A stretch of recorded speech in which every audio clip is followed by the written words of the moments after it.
is Rachel and I'm here today to talk about some of the graphic novels that I have been reading recently. Last month I ended up reading 5 graphic novels that were all new to me, which is quite rare because I don't buy a lot of graphic novels because they're very expensive.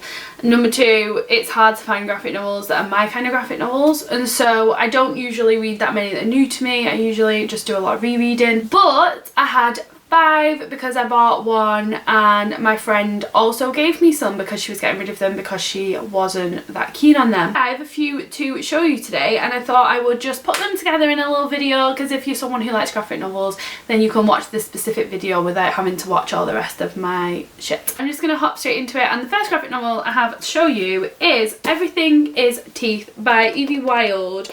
Now I think Joe Sumner is the illustrator, I think, but I'm not absolutely sure. This book basically is about Evie Wyld's childhood. It's kind of a memoir, but just of when she's a child, and it's to do with her obsession with sharks and her relationship with her father. There's not really much else to say because there's not really that much else that goes on. It's kind of boring. There's not much substance here for me. So I think I ended up giving it 2 stars. The art style is nice enough when it's pages like this. Like, I did enjoy some of the pages. We also have pages like this where it's really vivid and graphic. I can understand from an artistic standpoint. Some of the illustrations in here, like, you could mistake them for photos. They're done so perfectly. But it kind of doesn't change the fact that there's just not a lot here, and I just didn't love it.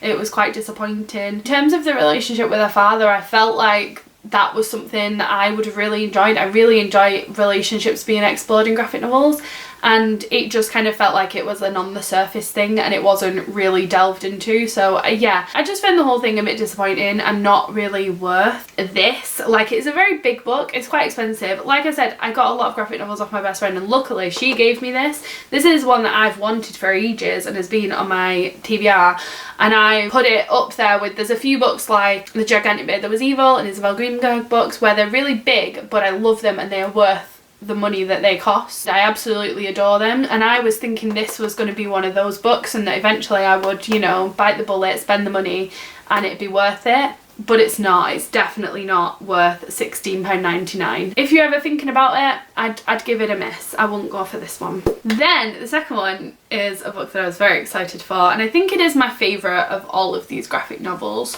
I haven't done this in order of how much I like them because clearly I just said this is my favourite. I've done this in the order that I read them in, but I absolutely love this one. So it is Laura Dean Keeps Breaking Up With Me by Mariko Tamaki and Rosemary Valero O'Connell. This is very hyped at the minute and it's probably no surprise that it's here. I was very excited for this book. I got this about 2 or 3 weeks before my holiday and was just like itching to read it, and I made myself wait until I was on holiday, which I'm glad that I did because obviously that one I just mentioned I read on holiday wasn't my favourite. The next one I'm going to mention didn't enjoy, so I was glad I had a graphic novel that I loved on my holiday.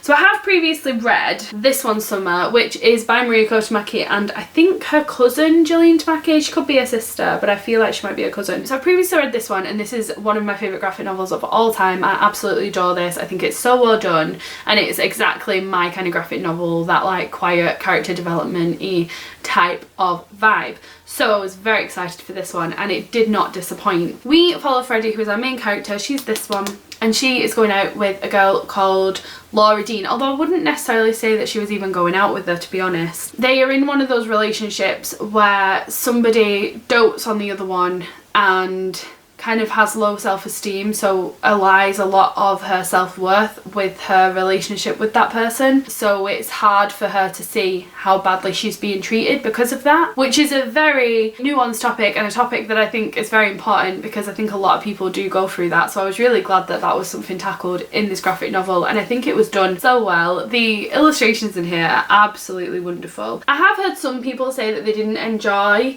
that it was kind of black and white with a splash of pink, like a salmony pink. And now I have heard some people say that they don't enjoy that, and I think I can understand why. For me, I thought it was really, really cool. It kept things simple, but it kept a little bit of colour, so I liked it, but I can understand why some people didn't. And the thing that I loved about this book the most, it kind of reminded me of If I Was Your Girl by Meredith Russo. There is this romance going on, but the end of that book isn't a happy ending to do with that romance. It's a happy ending to do with somebody finally accepting themselves. that's the happy ending. It's like a romance with themselves. It's phenomenal. And this one does a similar thing where there's kind of like a relationship brewing, like a different one, and you're kind of like gunning for it. You're like, I like this, I hope this is a thing. And it kind of like, it gives you a vibe that it is a thing, but instead this happy ending is more about Freddie learning that she is worth more than how Laura Dean is treating her, which I absolutely adored. And I really liked that Laura Dean isn't treated as a villain in this, because I think to treat people the way that she treats people doesn't necessarily mean that she's the most horrible person in the world. It means that she also has quite a few problems, and it just means that it's really easy for her to take advantage of people. I've met people like that, and those types of people usually have their own pile of baggage that makes them treat people like that as well. So I was quite happy that she wasn't the villain of the story, because I don't think she really deserved to be. So yeah, I absolutely adored this and gave it 4 stars. Would highly recommend it if you're into like quieter character development-y type graphic novels. It's a great one. Next I read The Arab of the Future, A Childhood in the Middle East from 1978 to 1984, and this is a graphic memoir by Riyad Sattouf. I wouldn't recommend this one. So this is basically Riyad's memoir of growing up. He ends up in loads of different places, so venturing first to the Great Socialist People's Libyan Arab State, and then joining the family tribe in Syria, and at the beginning they're somewhere else as well. They might be in France at the beginning, and this carries on. This is like the first volume in a graphic memoir series. I don't even know how many there are. I won't be picking up any more. I was really excited for this. I was expecting it to be a bit like a Persepolis, a bit like Mouse, which I love a graphic memoir, and especially a graphic memoir that's kind of history related. So I was really excited for this, and I just found it very disappointing. I think I gave it 2 stars in the end because I did really enjoy the art style. It has this like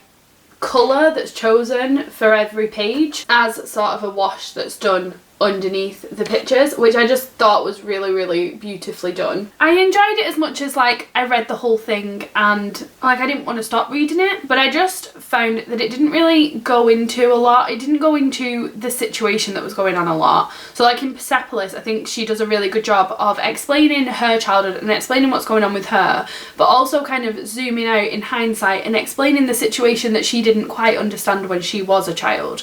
And Riyad Sattouf doesn't really do that, so we don't get a lot of added information about the like country at the time that he's in or anything like that. So it's just kind of disappointing.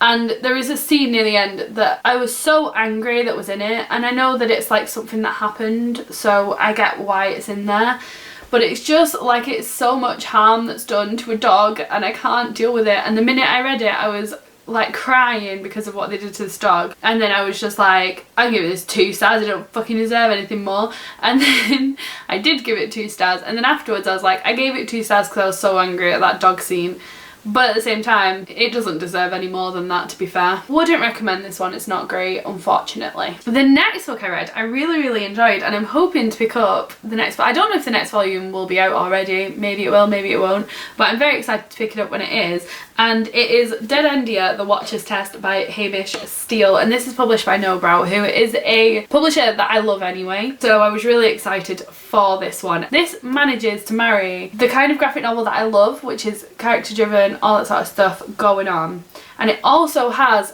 action and a fast-paced plot, which is something that I don't normally enjoy in graphic novels because it sacrifices the character development for it, and this one didn't do that. It had both of them and it was just so amazingly done. Would highly recommend this. This is about Barney. Barney needs somewhere to live, and so he starts staying in this like theme park that his friend runs, and he gets a job there. It's just about like what happens in this theme park when he's living there. There is an amazing dog. Absolutely in love with this dog. He is great. We have people of different religions. We have trans characters. We have gay characters.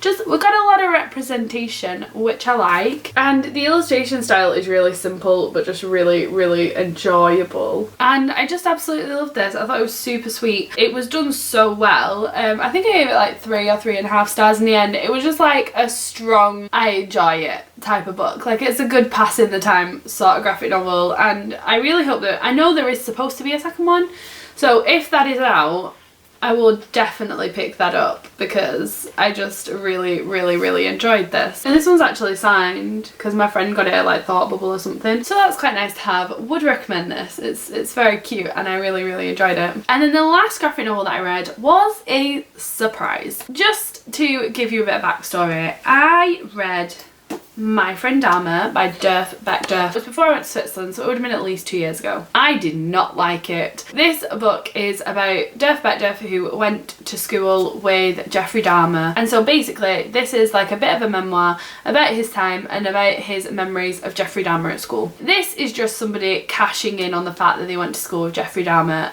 You don't find anything new in this book. There's no new information. There's no, like, it just feels like someone's just been like, I went to school with Jeffrey Dahmer, so I'm gonna write a book about it and make a shit ton of money, which he's done. This is a best-selling graphic novel and I have no idea why, because it's just nothing happens.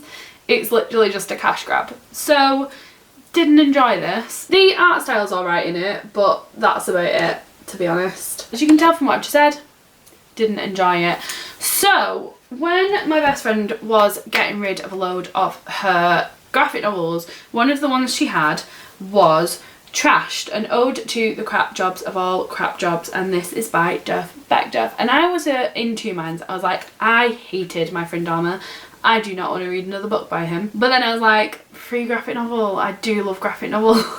And I hardly have any of them. I mean, I do have quite a few now, but I find with poetry, graphic novels and gay books, I always read them when I get them, so I never have a lot of them to read. And so I was like, I'm gonna take it. I'm just gonna take it and read it anyway. And I'm so glad that I did. This is really good. I think I gave it 3 stars in the end because there's not much plot or substance to it, but it's basically a fictional account based on Beckderf's year that he spent as a binman when he was more than a teen. I think he might have been in his 20s. The art style is quite simple, maybe a bit messy, but I enjoyed it. I thought it was quite good. The way he draws people is quite interesting and I quite enjoy that. But what I really enjoyed is that there is such a strong message and an important message in this book about rubbish and about what we get rid of, and I wasn't expecting that, especially from him, because I thought of him as the cash grab guy. But no, there's so much important stuff here. We have things like this page where he starts talking about recycling really specifically, and he talks about how single stream recycling is quite popular. Even with a dramatic rise in recycling, it's only made a slight dent over the same period of time in the staggering amounts of garbage we send to the landfill each year. But there's big money in recycling, right? Not really. It depends on the price recycled materials fetch on the commodities market, and those haven't been high enough to make recycling profitable. He kind of like goes really specifically through these things that you don't really understand, and he talks about landfills and how there wasn't a lot of regulation on them before, and there has been in the last 50 years, but there are these like toxic chemicals that are released by landfills, and he talks about how, number one, the fact that they weren't policed before about 50 years ago means that there's loads of toxic stuff out there from ones that were filled beforehand, and afterwards he was saying there isn't actually that much stuff put in place. There's a really thin layer to try and keep the stuff in, but it's so weak that it will break in a second, so it's a really dangerous space. And at the end he kind of goes through how to reduce our waste, how much waste people have. Obviously this is from an American perspective, but he does talk about Europe and says Europe of course is more on top of its trash problem. Western Europe generates slightly less trash per capita than the US, but with little open land for landfills is far more ingenious with disposal. However, it's not making it less of a problem, it's just meaning that we kind of have to, because we don't have the space that America has. And it's just so well done in terms of making people more aware of rubbish that I was really impressed by this book. So I would highly recommend it just on that side of things, on rubbish and recycling and getting rid of things. I think it is phenomenal, and the message in here is really good. Even if I'm not the biggest fan of Beckderf, and even if this book doesn't really have much of a story or much character development at all, the message of this is to do with how much rubbish we get rid of, and it's done very well, and it really makes you sit up and listen to what he's saying. Would recommend this one, which very much surprised me. Barring My Friend Dahmer and this one Summer, these are all the graphic novels that I've read recently, and would recommend some, wouldn't recommend others. If you've read any of these and want to talk about them, please do in the comments down below, because I love talking about graphic novels, and I will see you in my next video. Bye!